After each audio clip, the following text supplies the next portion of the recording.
Je sais pas ce qui s'est passé. Je sais pas si c'est Apple ou le gouvernement des États-Unis d'Amérique qui vous a tapé sur la tête cette semaine, parce que vous allez voir, il y a de quoi crier, mais je vous sens bouillant.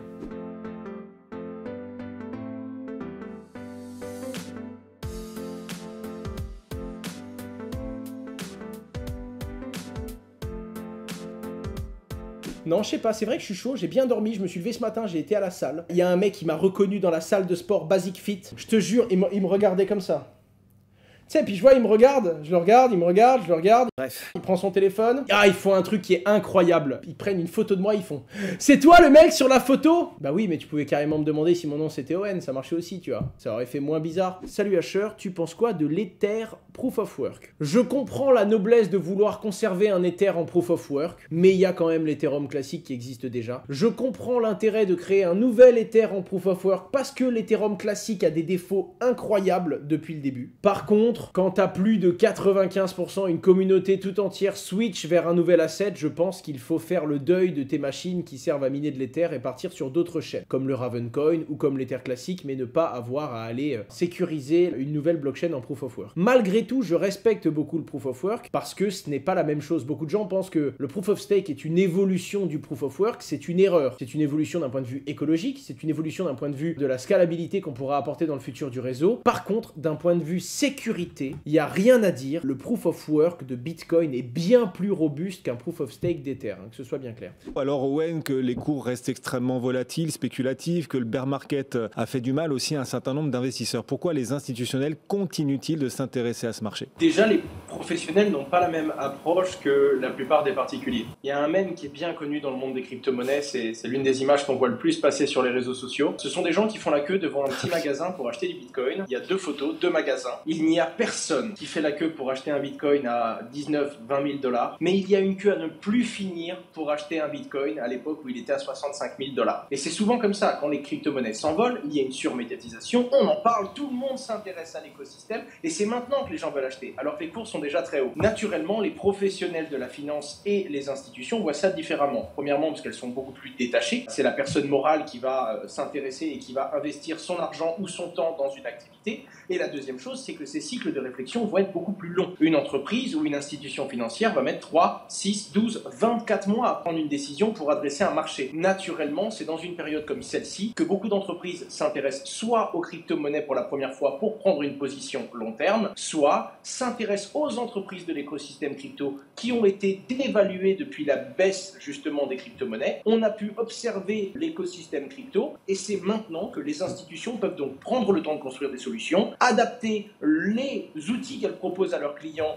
aux nouveaux besoins qui arrivent et qui se développent à travers les années et dans la demande technologique, surtout à travers notamment les finances technologiques et ce que l'on fait avec les crypto-monnaies également. Mais c'est aussi maintenant qu'il y a des bonnes affaires, que ce soit pour l'investisseur ou que ce soit pour l'entreprise qui voulait se positionner, mais qui a découvert ça en même temps que la fièvre du Bitcoin quand il était proche des 65 000 $. Comment vois-tu l'avenir de l'entrepreneuriat dans la blockchain? Alors ça dépend, je dois t'avouer qu'en France, ça m'épuise de temps en temps. Parce que quand t'es français et que t'es dans la blockchain, déjà t'as l'impression que dès que tu parles à n'importe quel établissement, t'es un voleur, t'es un tricheur, t'es un blanchisseur d'argent, t'as une pyramide de Ponzi, t'as l'impression que t'es un terroriste. Je te jure, travailler dans la crypto, en France, des fois t'as l'impression, c'est épuisant. Mais dans l'ensemble, c'est un nouvel écosystème qui apporte naturellement de gros rendements, de gros financements et de gros intérêts, donc il y a des opportunités ici. Par contre, depuis la France, c'est plus compliqué. Alors la question qu'on pourrait se poser, c'est pourquoi Cosmos arrive à prendre de la valeur et pourquoi est-ce qu'il se valorise? Alors il y a plein de théories. La première théorie, c'est le fait que l'écosystème Atom se développe très très fortement. L'écosystème Atom est en train de voir fleurir énormément de projets sur le même moteur, le même modèle, et c'est ce qui fait qu'ils sont en train de développer différentes choses comme l'inter-blockchain communication, qui permet à plein de blockchains, qui sont basées sur la même technologie, mais qui sont pourtant bien différentes les unes des autres, de communiquer entre elles, c'est-à-dire réaliser des échanges. Ils pourraient même faire en sorte que si une blockchain tombe en carafe, ou si ses validateurs sont off et ne fonctionnent pas, d'autres blockchains compatibles pourraient venir sécuriser les blocs de la blockchain qui, elle, a besoin de bande passante. Donc ça, c'est la première chose. Atom est un écosystème qui se développe très fortement. Mais, et j'avais assisté à un talk très intéressant de Julien Bouteloup, Julien expliquait que c'est dommage parce que l'écosystème Cosmos était en train de se développer très fortement, mais que le token Atom n'a pas d'indexion directe sur le développement de cet cet écosystème. Ça m'est déjà arrivé de le dire dans une vidéo, vous m'avez peut-être déjà entendu dire, il y a des super projets qui ont des cryptos de merde,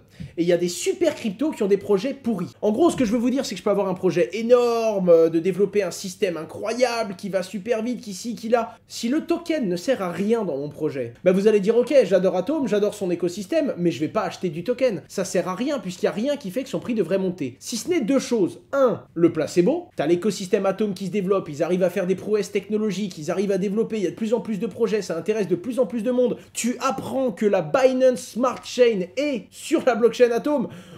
Tu te dis, bon, bah, je vais acheter. Ça, c'est l'effet placebo. Et naturellement, ça marche bien parce que le token prend de la valeur grâce à ça. Et ensuite, tu as du pipage financier, dans le sens où, dès qu'un nouveau projet se lance sur Atom, il fait très souvent un airdrop à tous ceux qui stake de l'Atom. C'est pour ça que je vous invite à staker vos Atoms directement sur le validateur de Just Mining. Nous ne prenons qu'1% de frais pour l'instant, et je pense qu'on passera à 2 ou à 3 d'ici quelques mois, mais pour l'instant, ce n'est qu'un seul % de frais. Bref, si vous avez des Atoms, n'hésitez pas à les stacker chez nous, ça fera plaisir. Enfin bref, ma question c'est, pourquoi est-ce que ça monte comme ça, si ce n'est qu'il y a un effet placebo et un développement technologique qui est très fort en ce moment? Eh bien, apparemment, de ce que j'ai compris, il va y avoir bientôt les nouvelles tokens métriques. C'est-à-dire qu'il risque d'y avoir un Atom avec des tokens métriques 2.0, et peut-être que cette fois-ci, les tokens métriques du jeton vont avoir un lien direct avec l'écosystème, et il est possible que l'Atom devienne, je sais pas moi, beaucoup moins inflationniste, ou alors qu'il soit beaucoup plus indexé au développement de l'écosystème, le rendant ainsi beaucoup plus rare. Et voilà pourquoi j'en stake. Je pense que c'est une bonne valeur, mais encore une fois, attention, attention, attention, attention. Est-ce que ça vous rappelle rien? Atom intéressant, beaucoup de gens en achètent parce que probablement plus résilient et plus performant que les autres dans un marché qui se pète la gueule, et on attend une grosse actualité comme par exemple des tokens métriques 2.0 qui pourraient être génial. Ça veut dire quoi? Ça veut dire que le jour où il y a l'annonce qui sort, soit les tokens métriques sont vraiment avantageuses pour ceux qui ont des Atoms, soit les tokens métriques c'est juste nouveau mais ça change pas vraiment le concept, et à ce moment-là ça va faire exactement comme Ethereum. Oh, on attendait un truc révolutionnaire et finalement c'est juste un truc qui s'est bien passé et qui a